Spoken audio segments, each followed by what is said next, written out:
Hello and welcome to my channel. I am Zodiac Bandit, and today, you thought I was going to spoil it for you already. The spoiler words are still up on the screen, so if you haven't caught up with episode 49 yet, I recommend you click off, because this is directly relevant to what happens in the last episode, which was episode 49.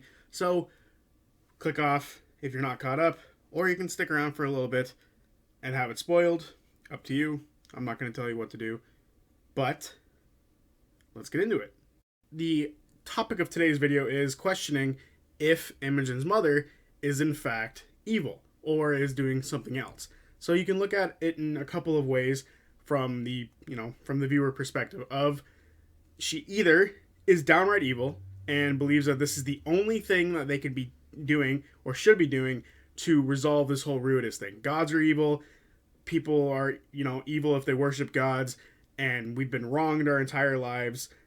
We have this power to take gods away. Let's do it, and let's get Predathos and get him to eat some gods. That is the evil way of her looking at her, that she believes this full-heartedly. The other options are she's being manipulated to believe this. So at first she didn't believe it, but during the testing period of her life, while she was with Odahan and the other members of the Grim Verity, Odahan manipulated her into believing this is the truth. So she's not evil by choice, but got manipulated that way. Or she's trying to protect people like her, including her and her daughter, and believes this is the only way for them to live normal lives. She's not evil in this, but she's not doing the right thing in the larger scope of the world, and she's trying to necessarily, protect others like her and her daughter. But I think there's actually another way to look at it. One that is more connected to what's going on with the overall campaign, other characters who we've met already, and I think it'd be a lot more entwined with this whole destiny and fate theme that seems to be going on within this campaign as of thus far. So, for this theory to work, you need to think back to the days of old in the early portions of this campaign, when Imogen had a vision or had some sort of insight into Bertrand dying. She saw him dying or laying there, or had some sort of vision that implied that he was being taken away at this moment. And then they obviously went and found Bertrand was dead, and they moved on from there and eventually met Chetney. But then you also have to think about the connection of Ollie, Birdie, and Fern, and how Ollie saw a vision of what looked to be his wife Birdie, which we later learned to actually be Fern, in a pit of destruction, or in a, in the middle of mass destruction with Ruidus floating above. Now, for this to make sense, we have to understand that it's possible that these Exalted Ones, or Ruidus-born, might have the capability to also see visions, as Imogen's mother shared visions with Imogen herself in the most recent episode. She shared a vision of the gate being opened and things to come.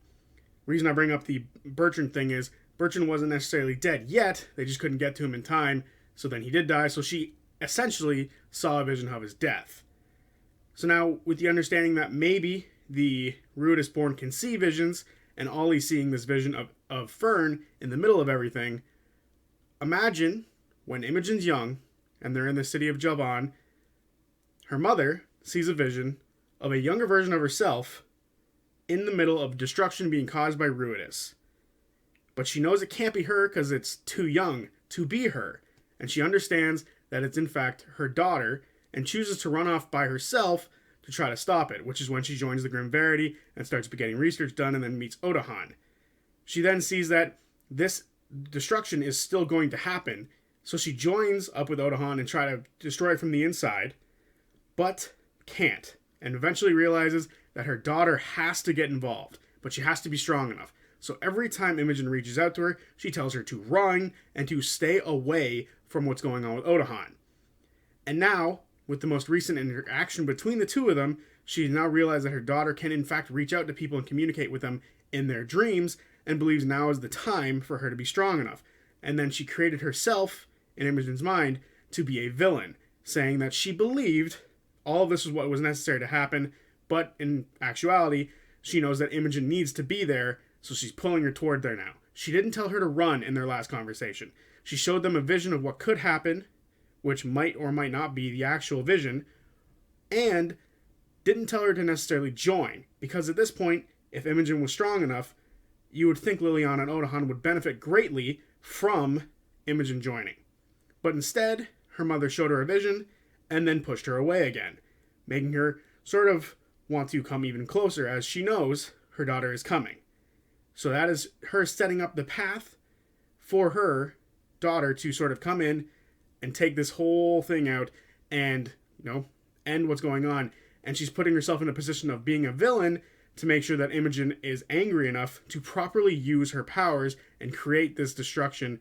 But instead of the destruction destroying the world, it's in fact destroying Ruidus. The reason I think this theory is, in my opinion, likely to be the case is because up until this point, there's no reason for her to push her daughter away if she's trying to be the villain here. If she is the bad guy and believes that what she's doing is right, it makes no sense for her daughter not to be involved, because it would make it that much simpler to have more Exalted around them. So it makes no sense as to why they didn't bring them closer sooner. So, now that Imogen has shown some interest in this, it also doesn't explain why she didn't say to come join her. Odahan a little while ago for the party said, Imogen has a choice, and part of that choice was joining her and leaving with her.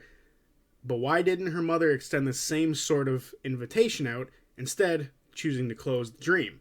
I believe that this is the final indication that we need for her to be not necessarily a villain, but more of a person trying to create someone who can take down what's going on with this Ruby Vanguard.